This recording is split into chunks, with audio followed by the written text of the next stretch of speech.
Right now we have Margaret Ng of M3E Change Associates. How are you doing, Margaret? I'm great. How are you, Gabby? I am good. I'm good. It's winding down the night, so I can't complain. It's a pleasure having you. Thank you. Absolutely. So, of course, tell me who you are and what your company does. So I am a organizational development professional who specializes in change management. I also have a degree in organizational psychology. So everybody repeat after me, say what? Right. So what does that mean? So I do large IT system implementations. Anytime there's process change or procedure change or behavior change is really what it is, involved with people learning to do a job a different way. If there's team development work that we want to do, if there's culture change that they want to do, if there is an executive that needs some coaching in terms of how to be a better leader. So those are the types of things that I do. I've been doing this for 25 years. And just for those of you that are wondering, yes, change management professionals also do training and communications plans. Mm-hmm. So those are outcroppings of a change management plan, right? So those are the outputs of a change management plan. So we also play cheerleader a lot, right? Okay. So we are coming to you saying, rah, rah, you really want this change. Mm-hmm. So that's kind of the job. That's the gig, right? Mm-hmm. I'm just adjusting my lighting here. Better? Mm-hmm. Okay. So, note to editor, please edit that out. Okay. So,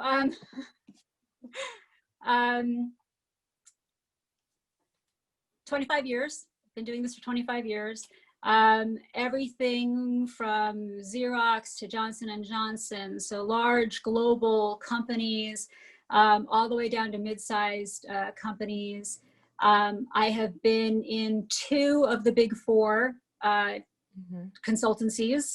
So I have had that experience, big 4 consulting.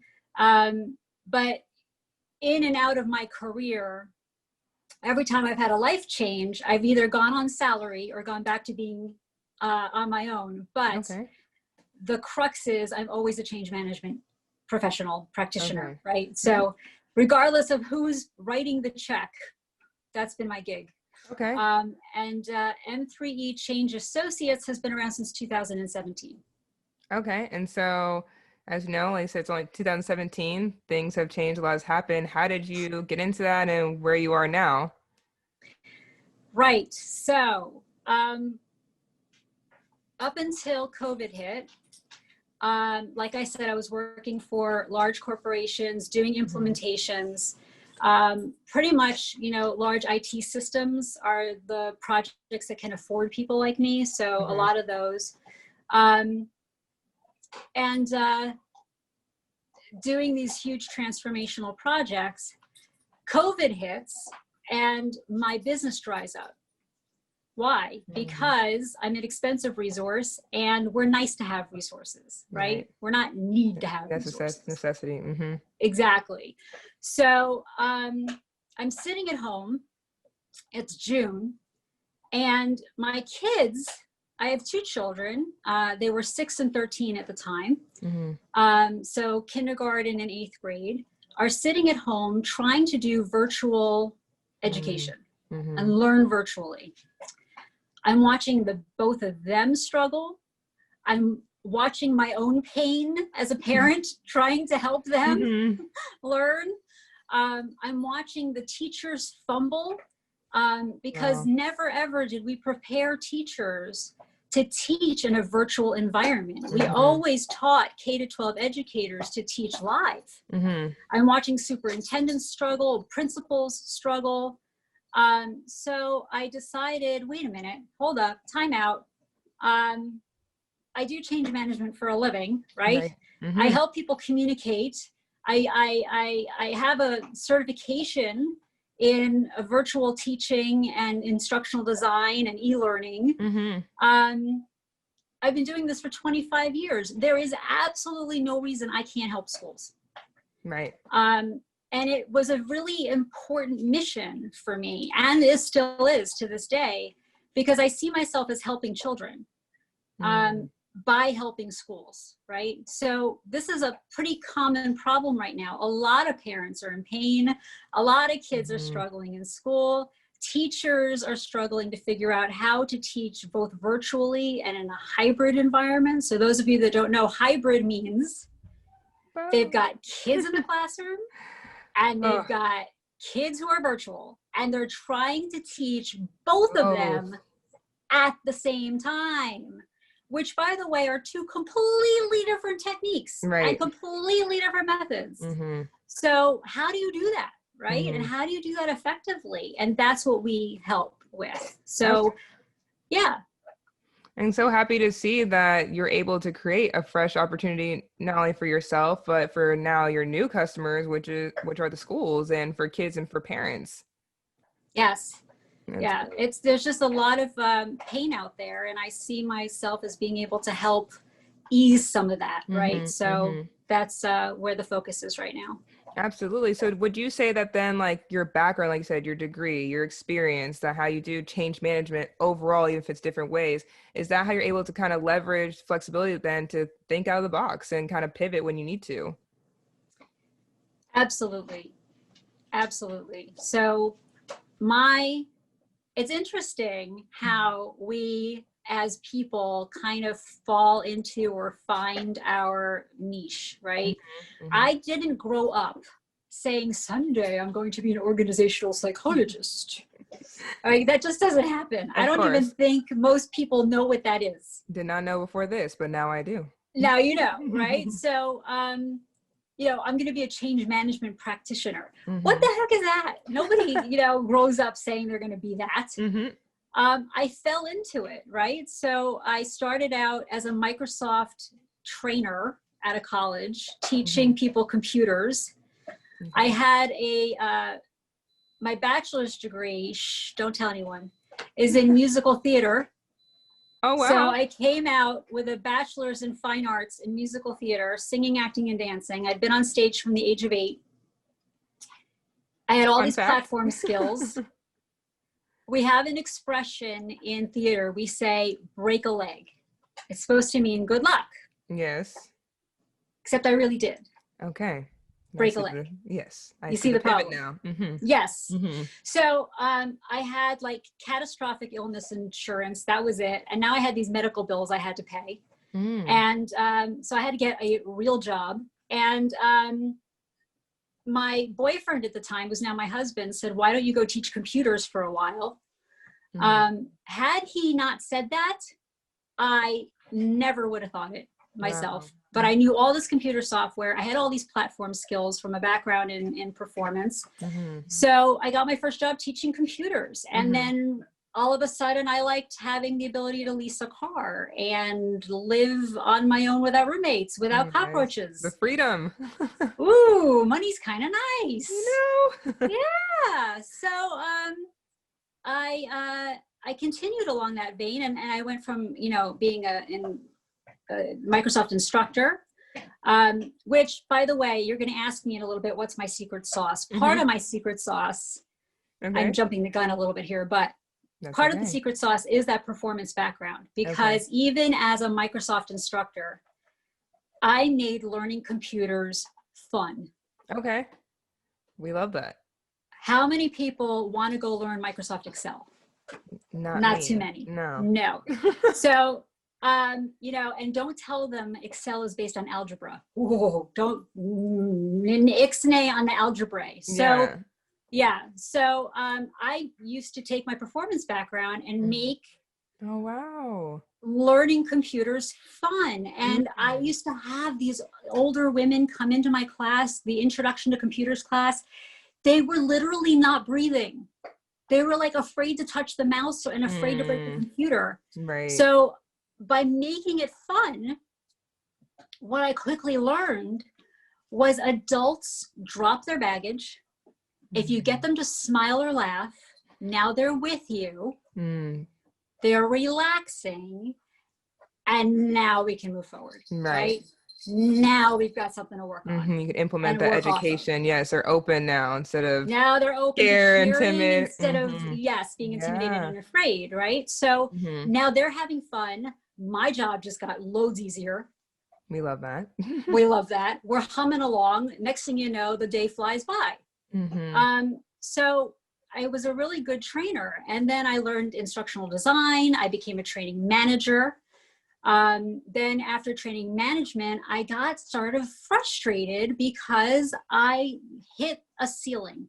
Okay. I discovered that if you want to change somebody's value system, if you want to change how they fundamentally see the world, if you want to change a supervisor's attitude towards their employees, for example, you want a supervisor to turn around their behavior because they're losing people like it's COVID and they're dropping left and right. Yes. It takes more than training. Right.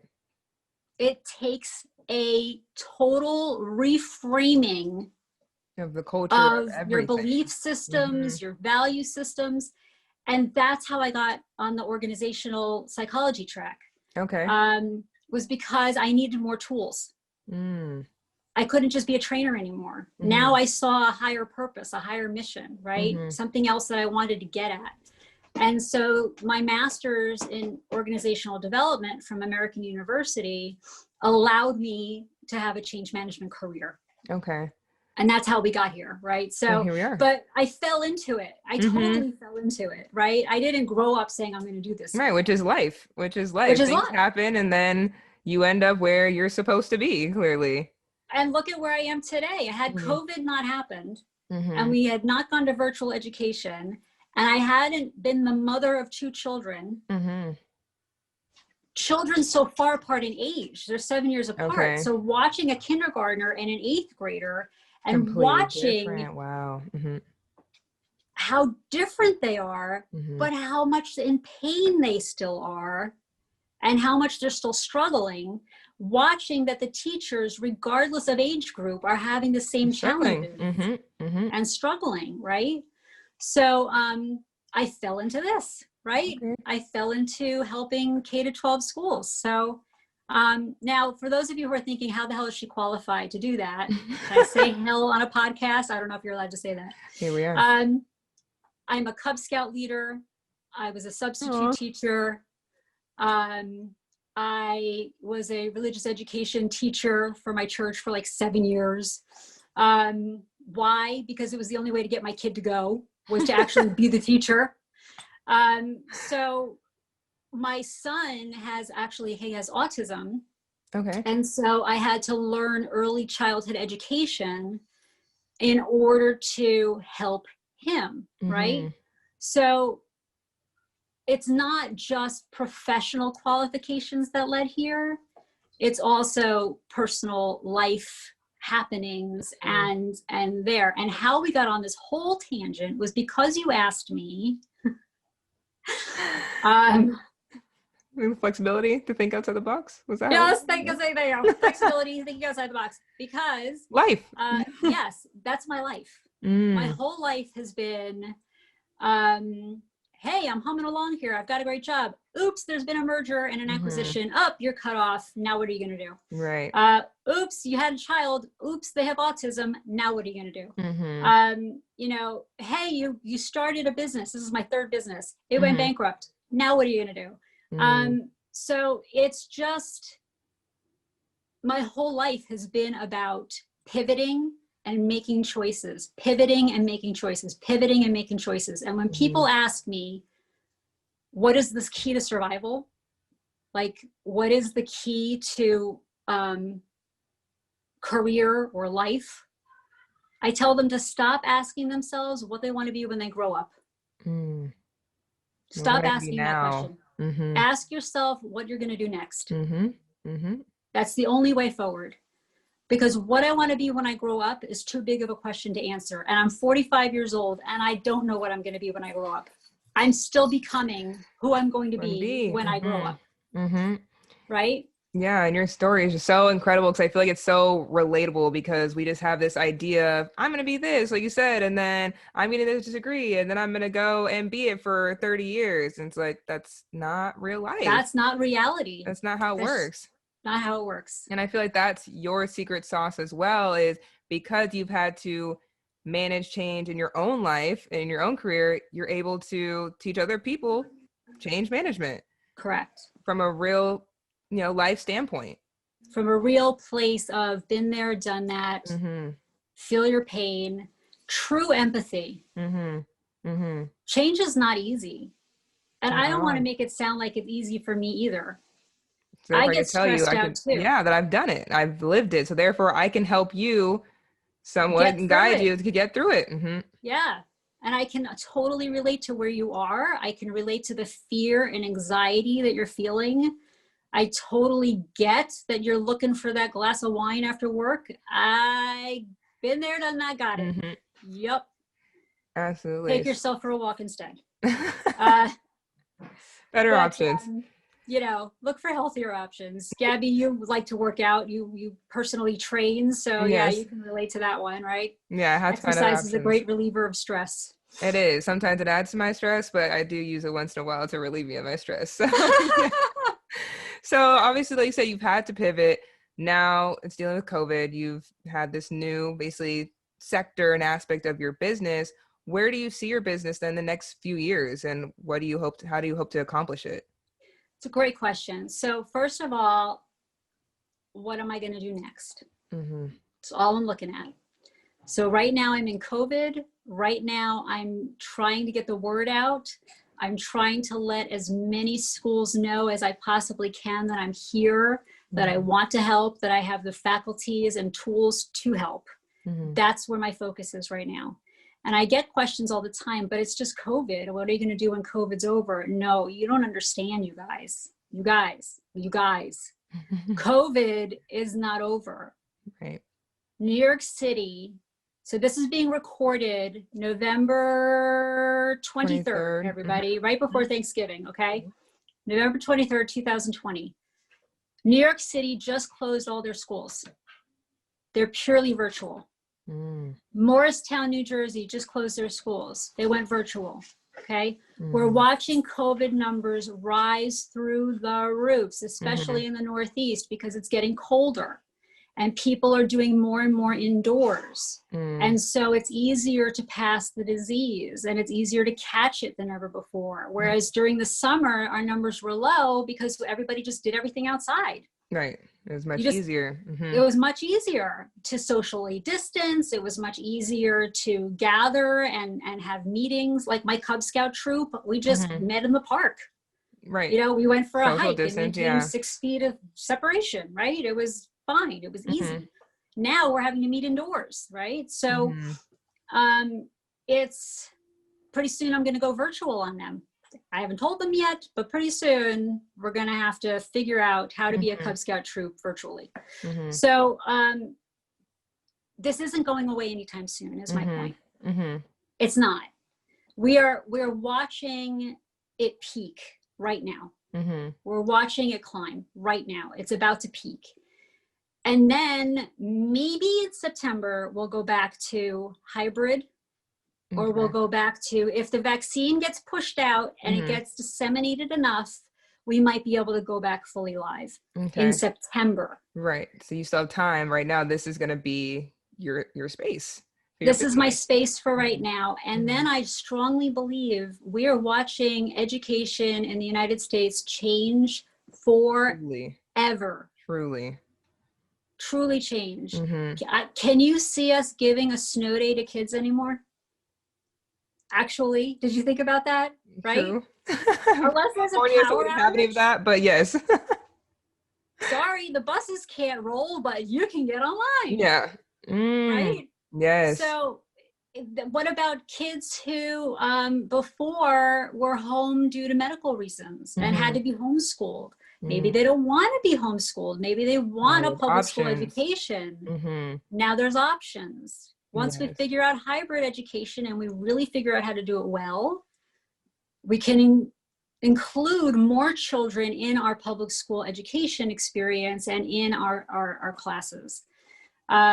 Even homeschool consortiums have had to figure out how to be virtual, right? Mm-hmm. So I don't see education going back to the way it was. I really don't. Okay. Especially higher education. Can you see huge campuses opening again? Really? With 400 plus students in one class? No. In a classroom? No, I don't see that happening anytime soon. So Okay. anyway, in terms of what am I going to do next, when this dries up, should it dry up, I have 25 years of a portfolio of doing business to business work. I'll just start marketing again as a B2B business and going back to doing change management for global companies. And you'll pivot once again. I'll like pivot once again. I'll ride the wave again. Amazing. Margaret, so she can be found at M3EChange.com. Are there any other platforms that people can reach out, find out more information? I mean, I'm sure there's people who listen to this podcast and just literally want to talk to you just from all of your experience and relate to you. M3EChange.com. We have a contact form that'll pop up. You can fill that out and I will reach out to you personally. There's also a way on the website to book a free consultation with me. So you're welcome to do that. We are on Facebook. We are on LinkedIn. We are on Instagram. I'm learning Twitter. I'm 45. Bear with me here, everybody. We're slowly getting that up and going, but it's M3E Change no matter where you go, even YouTube. M3E Change. It's easy. Perfect. Margaret Ng, thank you so much. This has been absolutely incredible, this entire session. So I hope you enjoyed it. It's such a pleasure having you. Thank you so much, Gabby. It's been a great pleasure.